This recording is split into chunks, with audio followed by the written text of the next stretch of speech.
बच्चों चलिए हम शुरू करेंगे हमारे साइंस का chapter 3 fibres, fabrics and clothing. Fibres यानी धागे, फैब्रिक्स यानी कपड़े और क्लोथिंग यानी वस्त्र। तो फैब्रिक्स क्या होते हैं, फाइबर क्या होते हैं? जो छोटे छोटे रेसे होते हैं जिन्हें हम तंतु कहते हैं, जिन्हें ट्विस्ट करके, जिन्हें ज्वाइन करके फैब्रिक्स बनाए जाते हैं, यानी कपड़ों की एक शीट बनाई जाती है जिन्हें हम फैब्रिक्स कहते हैं। और क्लोथिंग होता है जब उन्हें हम पहनने या अपने उपयोग के लायक बना लेते हैं, क्लोथिंग कहलाता है। In this chapter we have to study about clothes and fabrics, sources of fibers and their classification, common characteristics of different fibers, identification of fibers using burning test, process of yarn making, history of clothing material and making fabrics। ये सारी बातें हम इस chapter में पढ़ेंगे। तो चलिए हम शुरू करेंगे। यहाँ देखिए, सबसे पहले है observe the picture, identify the correct pair and match them. तो यहाँ पे आपको इसकी मैचिंग करनी है। तो यहाँ देखिए, ये कॉटन शर्ट है और ये कॉटन शर्ट किससे बने होंगे? ये कॉटन शर्ट कॉटन से बने होंगे, तो इसे हम यहाँ पे मैच करेंगे। नेक्स्ट हमारा ये सिल्क वॉर्म है और इनसे सिल्क के कपड़े बनाए जाते हैं। यहाँ सिल्क के कपड़े कैसे होते हैं? बहुत चमकीले होते हैं, शाइनी होते हैं। तो ये सिल्क वॉर्म के साथ सिल्क क्लोथ्स को हम मैच कर देंगे। नेक्स्ट आप देख रहे होंगे, ये वुलन कपड़े हैं और ये ऊन के धागे से बनते हैं, तो यहाँ हम इसके साथ इसे मैच कर देंगे। ओके, नाउ द नेक्स्ट, चलिए आगे बढ़ते हैं हम। और हमारा चैप्टर शुरू होता है क्लोथ्स एंड फैब्रिक्स से, यानी वस्त्र और कपड़े, वस्त्र और कपड़ों से। Why do we wear clothes? हम कपड़े क्यों पहनते हैं?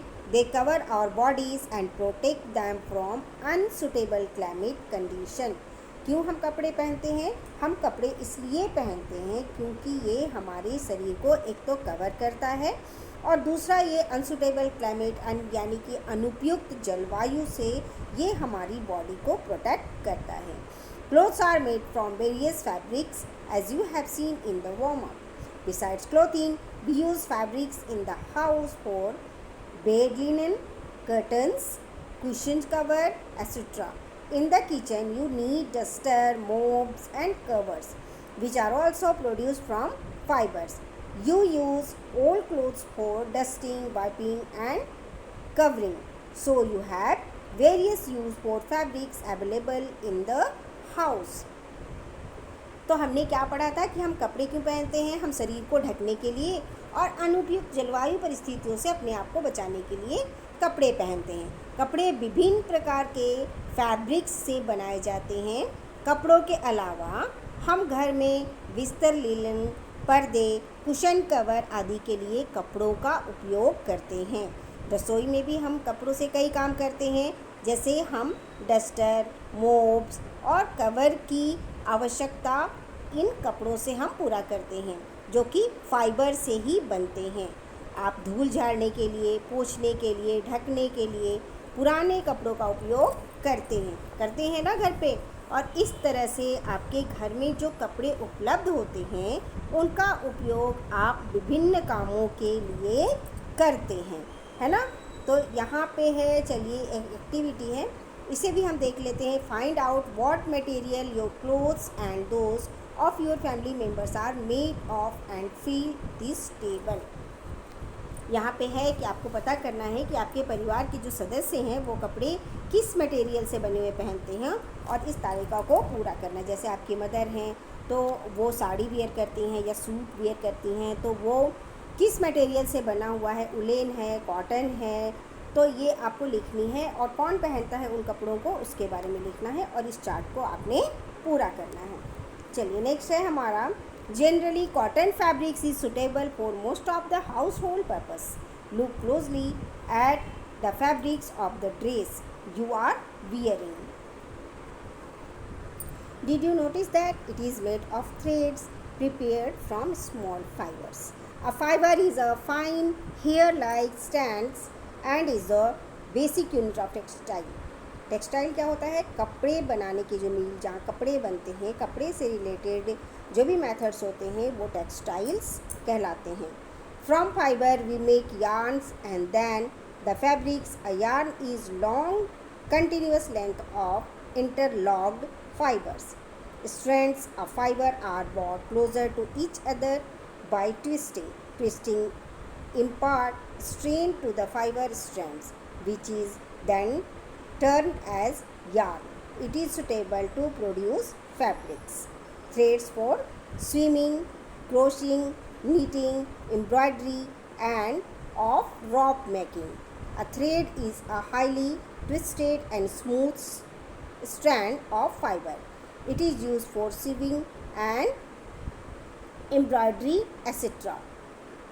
तो हम अभी बात कर रहे थे धागों की, और यहाँ हम पढ़ेंगे सबसे पहले cotton fabric. Generally cotton fabric जो होता है, सूती के जो धागे होते हैं वो सुटेबल होते हैं हाउस होल्ड पर्पज़ के लिए, यानी घरेलू कामों के लिए वो सुटेबल होते हैं. आप जो ड्रेस पहनते हैं, जो कपड़े पहनते हैं, आप उसके फैब्रिक्स को ध्यान से देखें. क्या आपने देखा ये छोटे छोटे रेशों को जोड़कर बने धागों से बना हुआ होता है. रेसे बालों की तरह का एक महीन किनारा है और वस्त्रों की ये मूल इकाई है. इन्हीं धागों को जोड़ जोड़ के वस्त्र बनाए जाते हैं. फाइबर से हम सूत और फिर कपड़ा बनाते हैं. यार्न इंटरलॉक्ड फाइबर की एक लंबी निरंतर लंबाई, ये बहुत लंबी होती हैं.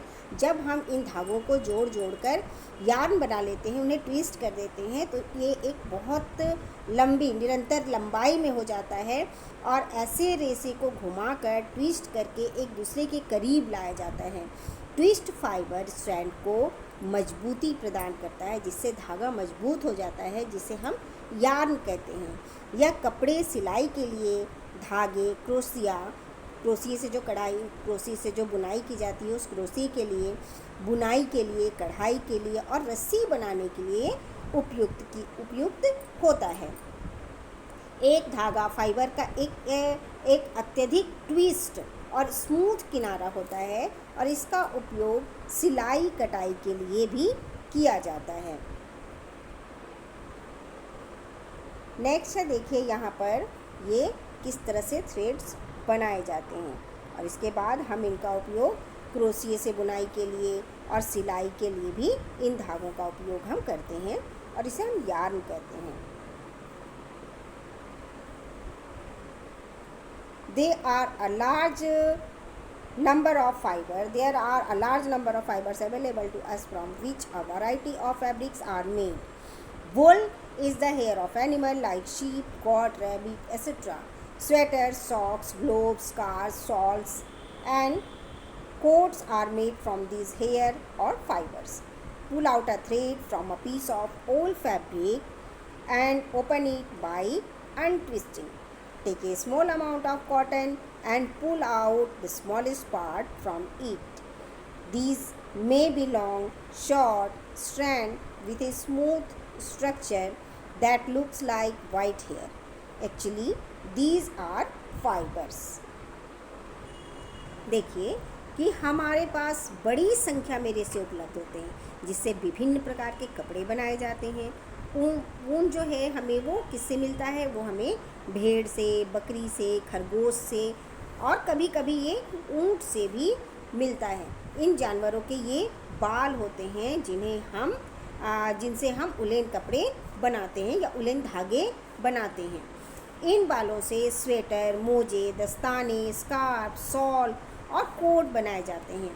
पुराने जो कपड़े होते हैं उनके टुकड़े से एक धागा आप खींचकर अगर बाहर निकालेंगे और उसे खोल कर देखेंगे तो थोड़ी देर में आपको क्या दिखेगा? उनमें से बहुत से बारीक बारीक से धागे आपको नज़र आएंगे, है ना. और आपको दिखेगा भी कि वो बहुत सारे धागों को ट्विस्ट करके बनाया गया है. थोड़ी रुई ले लें, यानी कॉटन ले लें, और उसमें सबसे छोटा भाग निकाल लें. कैसा है ये वाइट बालों की तरह दिखने वाली चिकनी संरचना वाली लंबी या छोटी किस्म हो सकती है. वास्तव में इसे ही हम फाइबर्स कहते हैं। आपने कभी निकाल के देखा होगा रुई, तो उसमें से क्या निकलता है, बहुत पतली से पतला सा धागा दिखता है आपको, वास्तव में यही क्या है, इसी को हम कहते हैं फाइबर्स। ओके, चलिए यहाँ हम नेक्स्ट देखेंगे sources of fibres and their classification.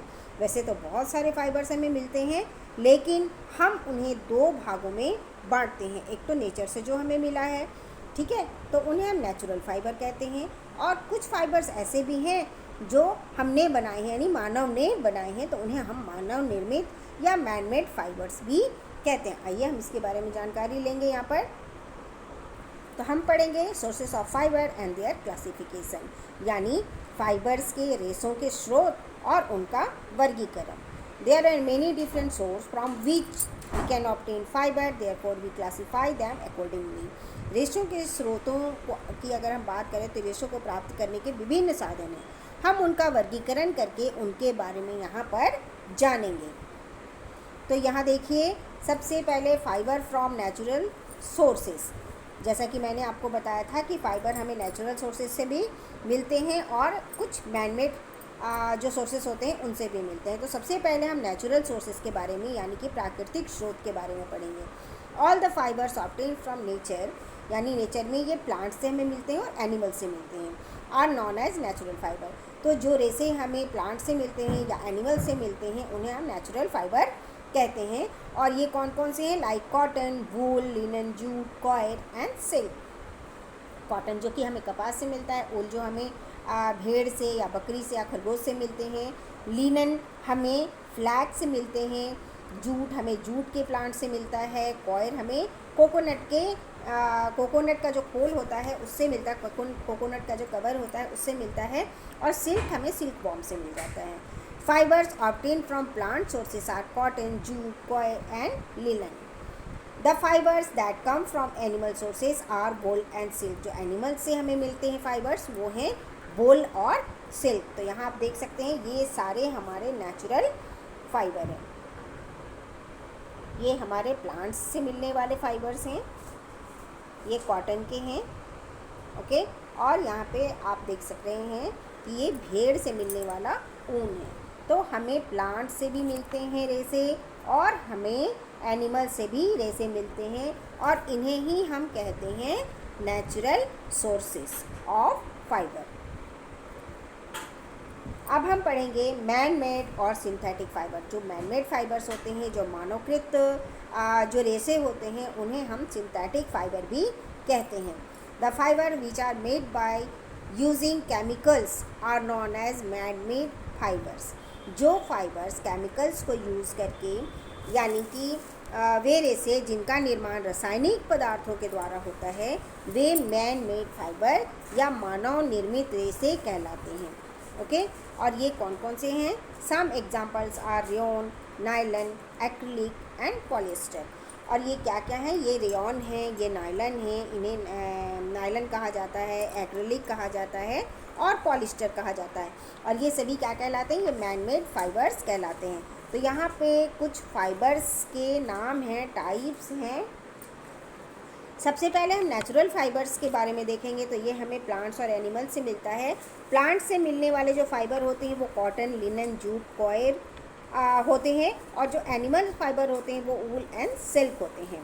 तो जो कॉटन से मिलते हैं, कॉटन हमें कहाँ से मिलता है? कॉटन बॉल जो कि होता है, जो कॉटन का प्लांट होता है, कॉटन के प्लांट में एक फल लगता है जो बॉल की तरह दिखता है, और वो पूरी तरह से जब मैच्योर हो जाता है तो वो ब्रस्ट हो जाता है, फट जाता है और फ्लावर की तरह दिखता है, जैसे कि मैंने यहाँ पे आपको दिखाया था। देखिए ये है हमारा कॉटन प्लांट, और इस तरह से कॉटन बॉल फट जाता है और बिल्कुल फ्लावर की तरह दिखता है, इसमें से रुई बाहर दिखाई देने लगती हैं, ओके।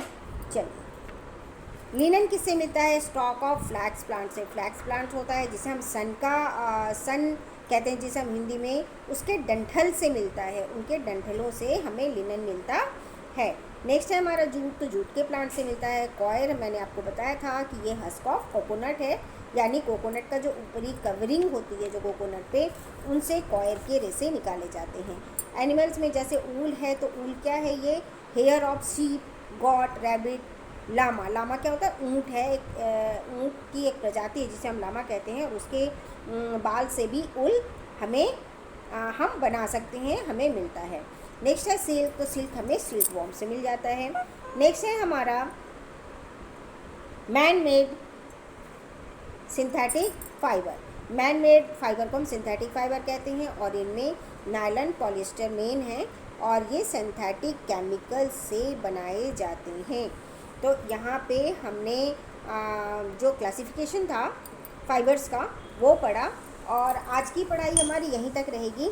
अगली क्लास में हम पढ़ेंगे common characteristics of different fibre. Okay, चलिए हम आज की क्लास यहीं ख़त्म करते हैं। नेक्स्ट क्लास में हम मिलेंगे common characteristics in of different fibres के साथ। Okay, thank you and have a nice day.